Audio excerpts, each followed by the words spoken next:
introduction. T'as pas le son de son micro. Oui, moi je l'entends très bien, moi.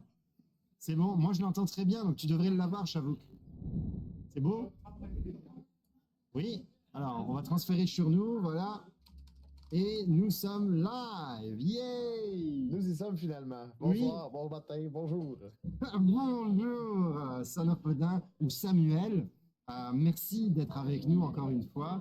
On est samedi après-midi au LAN CSF, donc le cégep de Sainte-Foy à Québec. Et toi, tu es vers où là en ce moment? Moi, écoute, je suis dans mon studio personnel chez moi en Abitibi-Témiscamingue, dans le fond d'un rang d'un petit village. Donc voilà. C'est loin, l'Abitibi-Témiscamingue. l'Abitibi-Témiscamingue. C'est environ 10 heures là, de mon domicile du LAN. Fait que c'était difficile pour moi d'être là en présentiel, mais quand Michael m'a proposé de pouvoir être là quand même à distance, j'étais bien content parce que vous amassez des sous. Vous avez, je pense, déjà 100 là, c'est votre objectif de 500 d'amassé. C'est vraiment hot. Félicitations.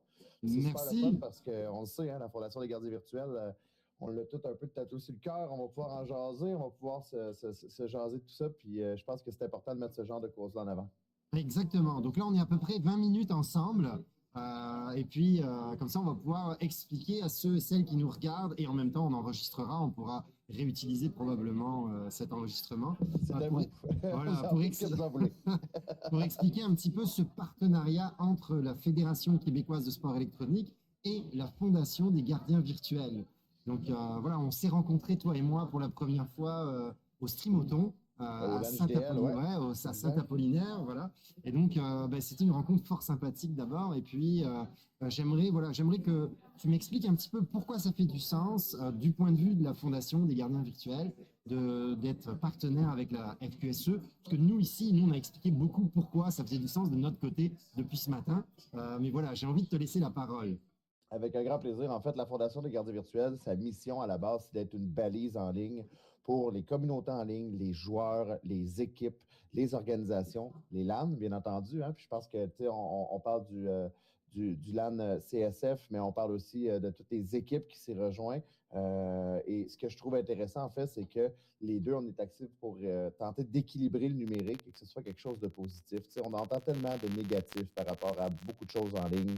Le jeu vidéo, la cyberdépendance. C'est vrai que ça peut être un top défi, mais je pense qu'avec la Fondation des gardiens virtuels, on arrive à faire une belle différence et voir le web comme étant un outil, puis comme quoi on peut faire une différence dans la vie de dizaines, de centaines, voire de milliers de personnes.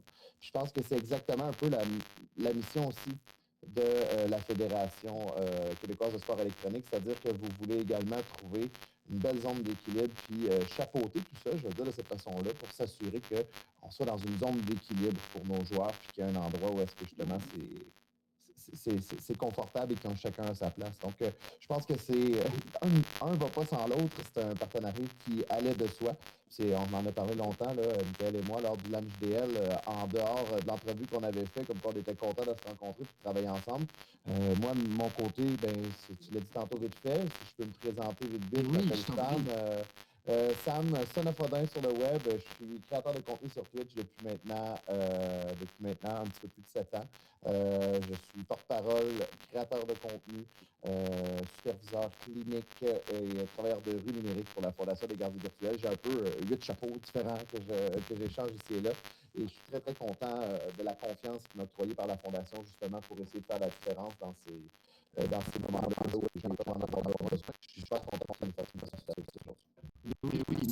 Et alors justement, donc, alors en tant que porte-parole, en effet, bon voilà, tu es là, tu es présent dans les événements, même à distance, quand la distance ne te permet pas d'être présent sur place. Mais au-delà de ton rôle de porte-parole, tu l'as dit, tu es également un TRN. Donc, est-ce que tu peux m'expliquer un peu plus? Parce que nous, on a essayé de l'expliquer de notre façon. Peut-être que tu vas être capable d'avoir les justes mots pour mieux expliquer à tout le monde ça fait quoi et pourquoi ils sont là. Avec plaisir. Tu sais, moi, je suis intervenant dans ma vie personnelle. J'ai terminé mon baccalauréat à l'âge de 21 ans, il y a déjà 11 ans de ça. Donc, je suis en intervention depuis ce temps-là. Et la couleur d'intervention qui me sied bien, c'est le travail de proximité. On pense au travail de proximité plus traditionnel, qu'on connaît peut-être un petit peu plus, le travail de rue, le travail de milieu, le travail de corridor, qu'on voit de plus en plus aussi dans les écoles. Et c'est une approche ce qui est très, très bien aux communautés en ligne. C'est-à-dire que le travail de rue traditionnel, on va aller dans les parcs, eh bien, voyons les communautés en ligne, les chaînes des diffuseurs, les communautés sur Discord, sur Twitch, sur toutes les plateformes. C'est un peu comme nos parcs à nous, les travailleurs de rue numérique. C'est-à-dire qu'on va aller se promener, je vais le dire, excusez-moi, Oui, non, non, je comprends. je le verbalise très bien, mais le but, c'est justement que nos travailleurs de rue numérique aient leur parc à eux, leur communauté en ligne sur laquelle ils vont pouvoir justement être présents jour après jour. Donc, chaque jour, les travailleurs de rue numérique sont disponibles entre 19h et 22h sur le Discord de la Fondation des gardiens virtuels, où est-ce qu'on peut faire une demande de ticket, de demande d'aide. Donc, on va avoir accès à un travailleur de rue numérique ou une travailleuse de rue numérique. Mais on couvre également des chaînes à gauche et à droite, des partenaires avec nous, un peu comme la vôtre, et justement, ça fait partie de cette occasion-là que vous voulez lever le 500 En fait, on couvre ces chaînes-là, et à ce moment-là, on va avoir un travailleur de rue numérique qui va interagir. Donc, il se promène sur les chaînes Twitch, qui va aller directement sur les chaînes de nos partenaires, aux streamers solidaires, qu'on les appelle depuis les tout débuts. Et justement, on s'en va interagir avec eux, puis on va proposer un petit peu à ces communautés-là de dire s'il y a quelqu'un qui a besoin d'aide, eh bien, on a un intervenant qui est formé. Donc, c'est un intervenant qui est un travailleur de rue numérique. Là, c'est un intervenant qui peut être en travail social, en psychologie, en éducation spécialisée. Ça peut être quelqu'un qui est au niveau de la sexologie. Bref, il y a un paquet de branches au niveau de l'intervention. C'est ce qui est beau, c'est que notre équipe de TRM sont anonymes, mais moi, je peux vous confirmer pour les connaître personnellement que c'est une équipe extraordinaire, puis surtout qui se complètent très, très bien à travers, exactement, à travers leur champ d'expertise. Donc, on a vraiment toujours quelqu'un qui peut justement accompagner d'une façon personnalisée ces gens-là. Puis notre mandat à nous, c'est pas de faire des suivis, bien entendu. Non. Notre mandat, c'est d'être disponible, de pouvoir offrir des... Oui, on est une balise, exactement. Donc, on offre de l'écoute et du support et on réfère vers les services plus traditionnels. Donc, parfois, on s'entend, même dans les équipes, dans les programmes e-sport, autant que dans les communautés en ligne que même dans les diffuseurs, il y a des gens qui, on s'entend, on est tous humains. On en a des journées grises et on va en avoir. Et si vous n'avez jamais eu, je ne vous comprends pas. C'est quasi impossible. On est tous humains. Et il y a toutes des journées où est-ce que ça va un peu moins bien, où est-ce qu'on a des mauvaises nouvelles, où est-ce qu'on traverse des bouts plus difficiles. Et c'est là, je pense, qu'on peut faire la différence d'une façon périodique ou d'une façon très sporadique, de juste dire on a un travailleur de rue numérique, un professionnel qui peut directement nous donner un bon coup de pouce. Donc, en gros, je ne sais pas si c'est bien expliqué, si tu as d'autres questions qui pop dans tout ça, mais en gros, les travailleurs de rue numérique, ça ressemble à ça. Oui, et j'aimerais compléter en fait le pourquoi, parce que les pourquoi de les offrir ce service-là lors des finales de la LCSE, la Ligue collégiale, au mois de mai. Pourquoi on lève cet argent-là? C'est parce que ça vient en complément, je pense que c'est bien ça qu'il faut retenir, ça vient en complément avec tout l'encadrement déjà disponible dans les cégeps, ou par les adultes, les professionnels, les éducateurs et tout le système éducatif au Québec qui existe. Parce que nos jeunes qui sont dans les ligues n'ont pas forcément le réflexe de se tourner vers les humains directement. Ils ont le réflexe parfois d'être en ligne et de se confier à quelqu'un en ligne plutôt que d'aller voir un intervenant en physique dans un couloir. Souvent, d'aller prendre rendez-vous. Facile, mais ça fait bien moins peur. Il y a le côté où est-ce que ça nous rend anxieux des fois d'aller vers un bureau, vers un intervenant. Parlons feu CLSC, là, mais tous les CIS, les hôpitaux, tous ces organismes-là, ça fait peur. C'est épeurant d'aller vers là. Alors que si je peux interagir d'une façon anonyme derrière mon pseudo avec un travailleur de rue numérique et que je peux sortir le méchant, dire vraiment qu'est-ce que je pense, eh bien, des fois, ça commence très, très bien. Et parfois, c'est des gens qui iront pas vers des services traditionnels qu'on a déjà en place dans notre milieu scolaire. Moi, je suis intervenant en milieu scolaire au primaire et secondaire dans la vie de tous les jours. Puis le soir, je mets mon habit de Batman et je deviens travailleur de rue numérique. Et je trouve tellement que c'est complémentaire parce que souvent, c'est des gens avec qui on va interagir, qu'on va référer vers l'intervenant en milieu scolaire ou l'intervenant avec le service d'aide le SAE, le service d'aide aux employés quand c'est au niveau de l'emploi. Bref, il existe des milliers de programmes d'aide au niveau du Québec, mais parfois, la méconnaissance fait en sorte que les gens n'iront pas. Donc, c'est là notre rôle un peu. Oui, exact. Donc, on démystifie ça un peu. on regarde qu'est-ce que ça peut être et on fait des plans de match avec les gens justement pour s'assurer que le référencement soit complété une fois que l'écoute support sera offert par nos travailleurs de rue numérique. Donc, on a vraiment une belle complémentarité dans tous ces services-là et c'est de là qu'on la Fondation des gardiens virtuels, avec ce service de travailleurs de rue numérique-là, a plus que sa place, je pense, au niveau du Québec. Ah, Parce totalement. que, écoute, on prêche pour notre paroisse en ce moment, toi puis moi, là, mais nos jeunes au Québec qui sont dans nos communautés en ligne, il y en a qui ont besoin d'aide aussi. Il y en a Et des oui, drames qui sont arrivés.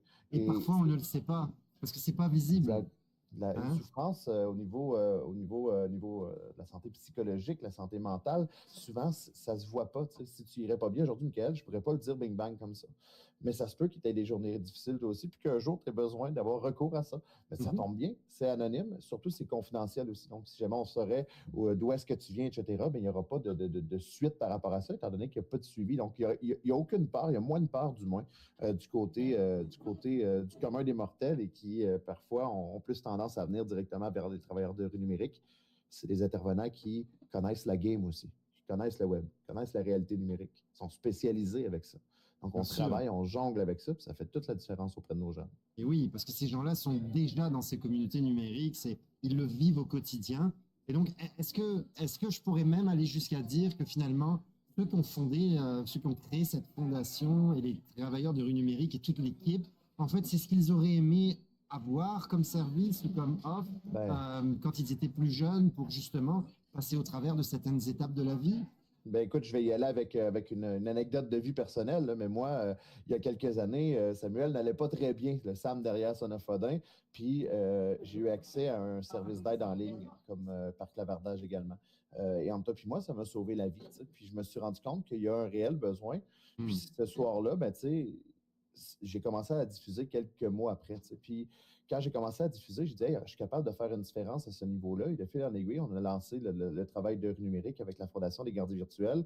Puis on est entre 4 000 5 000 interventions. Je n'ai pas les statistiques devant moi, mais c'est énorme. Ça veut dire que Oui, c'est oui. 4 ou 5 000 personnes qu'on a accompagnées. Puis c'est 4 ou 5 000 personnes que, oui, il y a certaines personnes que c'est plus pour des questions, plus pour du référencement Heureusement. global. Mais il y a des gens avec qui c'est des réels besoins au niveau suicidaire, santé mentale, ou ce que c'est des gens que euh, il y en a beaucoup, tu sais, j'ai fait des entrevues au niveau du LAN-JDL, puis ils m'ont dit, tu sais, moi, si ça n'aurait pas été des services puis de l'intervention que j'ai eue ce soir-là, je ne serais plus là aujourd'hui, tu sais. Fait que D'accord. ça sauve littéralement des Vraiment vies. important. Puis, oui, oui, 100%, puis ça fait une réelle différence dans l'ombre. Puis c'est ce que je Mhm. trouve beau. Tu sais, nos travailleurs de rue numérique, ils prennent le temps de s'intégrer sur les chaînes des diffuseurs, ils prennent le temps de s'intégrer dans les communautés. Quand les gens les voient, ils les reconnaissent. Ah, c'est Son Ah, of ils Odin. font Ah, partie c'est de la Nico Robin. communauté. Ah, c'est... Oui, exactement. Donc, ça fait une différence. Puis Mhm.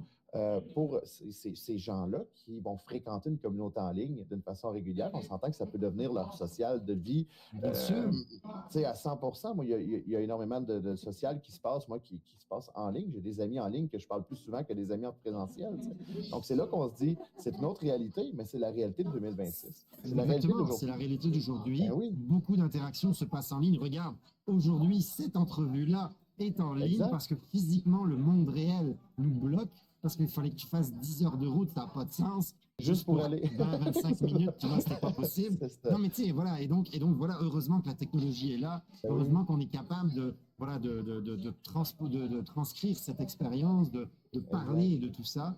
L'exemple que je donne Merci. toujours, l'exemple que je donne toujours là, par rapport à l'influence du en ligne, moi j'ai rencontré quand j'ai commencé à diffuser un ami qui s'appelle Alexandre. Puis Alexandre, il restait dans le coin de Québec dans le temps. D'accord. Tu sais, de fil en aiguille, on est devenus de très très bons amis, très très proches. Et tu sais, aujourd'hui, je suis parrain de son enfant. Puis je me dis, c'est là qu'on voit à C'est quel beau. point puis pourtant, on n'est pas, on est encore à 12 heures de route un de l'autre. Oui, mais Mais la relation est là. la relation est plus que là. Tu sais. Donc, c'est là qu'on voit que le web a son réelle influence, puis c'est là qu'on voit que des services d'aide ont plus que leur place sur ce genre de plateforme-là, puis ce genre de réalité-là.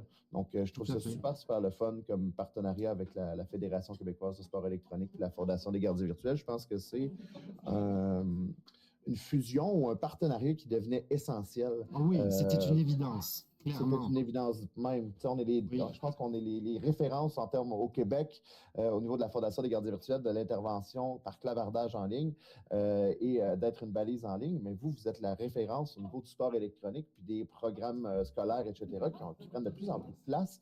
Et à l'échelle de la province, ça s'est rendu dans les régions éloignées, c'est rendu un peu partout. Et je trouve ça tellement beau de voir ça. C'est vraiment, vraiment beau. Ben oui, écoute, ben génial, merci beaucoup. Puis tout à l'heure, tu parlais voilà des moments plus sombres de la vie de certaines personnes, puis tu as même partagé donc une de tes anecdotes personnelles. Et justement, donc la Fondation des gardiens virtuels ne fait pas que intervenir lorsqu'il y a besoin, elle fournit également du contenu, des ressources. 100%. J'ai lu et relu le guide, c'est ça, pour la prévention du suicide. Moi, je le recommande chaudement à qui veut l'entendre, parce que je pense que tout le monde devrait être outillé au minimum à avoir lu ça, parce que c'est accessible gratuitement sur le site web. Euh, Ouais. donc, euh, 100%. Puis, tu sais, la Fondation des gardiens virtuels, je prêche pour ma paroisse parce que je suis plus au niveau du service de travail de rue numérique, bien mais sûr. même pour des corps professorales ou pour d'autres organismes qui souhaitent s'outiller au niveau de la réalité numérique, de comprendre cette réalité-là, la Fondation des gardiens virtuels a tout un volet au niveau de la formation, de l'accompagnement des ressources. Le but, c'est justement que le plus de gens possible utilisent le web et qu'on puisse les outiller à le faire. Donc, on devient vraiment une espèce de référence dans tout le domaine réalité numérique. Réalité numérique, le terrain numérique, qu'est-ce que c'est? Mais Mhm. sans rester avec une distance. On veut que ce soit humain. C'est ça qui est la beauté du numérique, c'est que maintenant, on peut avoir l'aspect humain. Aujourd'hui, Miguel, on se jase. C'est comme si C'est on se comme jasait en si tu tête à étais tête. là avec Mais moi. Oui, ça 100%. change rien, là. Exactement. Donc, c'est la beauté de cette chose-là, de cette grosse bébête-là qu'est le numérique. Et je pense que c'est là que ça fait la différence. C'est parce qu'on comprend qu'on peut être humain à travers un écran, même s'il y a une distance physique. Il peut y avoir quand même une proximité, je vais dire psychologique, une proximité sociale Émotionnel, avec la personne. Oui, social, ouais. 100%. Ouais. Ah ouais, totalement, ouais, ouais. Bon, mais super. Merci beaucoup. As-tu quelque chose d'autre à ajouter? Veux-tu souhaiter quelque chose, je sais pas moi, aux joueurs, aux joueuses, aux commerçants ici sur le. Voilà, as-tu un Écoute, message à passer? je débute en disant que je viens tout juste à l'instant même de déposer le lien du Discord de la Fondation des gardiens virtuels. Je me suis permis au niveau de la Bien boîte de sûr. discussion, si des gens ont besoin, c'est disponible 19h, 22h, les services de travailleurs de rue numérique de la Fondation des gardiens virtuels. Vous pouvez Tous toujours les en jours. trouver, ouais, ou sinon au trn.québec, vous pouvez voir tout ça. Sinon, ben écoute, le LAN du Cégep de Sainte-Foy, j'espère que tout se déroule bien. Là, je vois, il y a du mouvement à l'arrière, il y a l'air d'avoir Ah, plein de beaux kiosques, il y a du oui. monde là. Écoute, je vais souhaiter à tout le monde d'avoir du plaisir overall parce que je pense que c'est le plus important dans ce genre d'événement-là. J'aurais vraiment aimé assister à ça parce que moi, voir des compétitions, voir des joueurs, voir de la stratégie, voir l'espèce de dynamique des équipes, je mange de ça, je triple là-dessus, c'est de toute Oui, il y a beauté. 200 joueurs et joueuses ici, là, cette fin de semaine. Incroyable. Je sais plus combien d'équipes, là, je me rappelle plus, mais c'est Et beaucoup est-ce de que monde. c'est essentiellement des programmes scolaires qui sont présents? Je pense que oui, Oui, hein? il y a beaucoup, mais il y a quelques équipes aussi en dehors des programmes scolaires qui se sont formées. Très cool. Voilà, donc c'est vraiment très très cool. Voilà, il y a 3 jeux Puis officiels, Overwatch 2, Valorant League of Legends, je pense et que League j'ai of vu Legends. passer tantôt Merci, parce que oui, là, je voilà. regardais, écoute, je regardais quand même la diffusion en parallèle là, depuis le Oui, début. des Et écoute, légionnaires, exactement. ouais, donc Et d'ailleurs, dans quelques minutes, on vous invite à aller regarder la diffusion des légionnaires. Parce que bah, voilà, Son of Odin va donner une entrevue également là. Donc ça, c'est le stream officiel, comme on vous a dit, comme on vous a expliqué depuis ce matin, de l'événement. Et puis la FQSE va également être à l'honneur juste après la Fondation des gardiens virtuels. Je pense que Mom et moi allons être interviewés, au minimum Mom. Et puis voilà, donc oui. Et donc tu as vu un petit peu dans League of Legends, as-tu suivi un petit peu la compétition? j'ai suivi à distance en Oui. toute franchise avec toi. J'ai zappé un peu depuis ce matin, je venais voir un peu. Puis ça avait l'air d'avoir du très bon calibre. Là. Moi, je suis un joueur de League of Legends depuis la Oh oui. saison 1, là, fait que c'est sûr que j'aimais ça, regarder un petit peu, regarder un petit peu la dynamique entre les équipes. Je trouvais ça super intéressant. Donc oui, ça va me faire plaisir d'être sur la chaîne des Légionnaires aussi dans quelques minutes. Là. Fait que là, je pense qu'il y a du retard. Là. J'ai reçu un message, donc ça risque d'être un Ah, petit peu plus tard là, qu'ils m'ont écrit. C'est la d'accord. joie des compétitions. Là. Des fois, il y a ça décale un petit peu. Mais Oui, non, oui. je trouve ça vraiment bien. Puis je trouve ça super le fun qu'on fasse une place au domaine santé mentale dans le numérique avec la Fondation des gardiens virtuels, même sur le plan des équipes aussi. Donc, je Oui. trouve ça vraiment, vraiment bien. Ben oui, oui. Et donc, ben, en attendant, alors je t'invite à rester sur le Twitch de la fédération. Si tu as envie de nous regarder, avoir du fun, à jouer à des jeux vidéo, on va essayer d'autres jeux. On a par exemple Pico Park, Oui, on a Golf with Your Friends. On a, voilà, tu vois, on va essayer de faire des choses rigolotes comme ça pour c'est drôle parce que c'est tous des continuer. jeux qu'on a joués aussi sur mes diffusions. On a une gang qui s'appelle la Coop Crew, là, donc on a un Ah oui, projet tous les dimanches soirs. Et ma gang de voilà. coop, là, Pico Park, on l'a mangé. Là. C'est tellement des bons jeux. Il y a Ah le 1 et le oui, 2, là, c'est des jeux qui sont incroyables. Donc, ouais, ça ça a va l'air être. très très drôle en effet. Golf with Your Friends, je suis très familier avec ce jeu-là. Pico Park un petit peu moins, mais j'ai regardé un petit peu le gameplay, puis ça m'a l'air tordant. Tantôt, on a joué à écoute, Ultimate Chicken Horse, c'est un jeu oui, ben québécois oui, ben de oui. Clever Endeavor, et on a rigolé. Voilà, c'était vraiment cool. C'est très drôle, puis c'est des jeux aussi qui mettent de l'avant le ludique plutôt que le Voilà, compétitif. Et ça, moi, je trouve exactement. que c'est super le fun d'avoir accès à ça aussi. Donc, Mais oui, oui, nous bien on est. entendu que je vais regarder ça du coin de l'œil avec un grand plaisir en Mais attendant oui, mon autre entrevue. Donc, merci beaucoup, Michael. C'est mais super le fun. oui, Puis merci merci tout le encore une fois. monde. C'est super le fun. Puis au plaisir de se retrouver. On fera peut-être une petite jasette là, lors des finales, etc. Là, ça pourrait être super le fun. Fait qu'on Bien se sûr, revoit. bien sûr. Alors voilà, donc c'était Son of Odin, et merci beaucoup à toutes et à tous. Voilà, n'hésitez pas à aller sur le lien des dons. Voilà, n'hésitez pas à transférer ce lien-là pour tout le monde. Et Mom dit allô. Voilà, elle vient de passer derrière moi. On a des babayes à l'arrière. Alors à plus tard. Voilà, merci beaucoup. Voilà, on va revenir que sur moi. Et merci beaucoup. C'est bon. Bonne fin de journée. Bye bye. Bonne fin de journée. Ok, génial.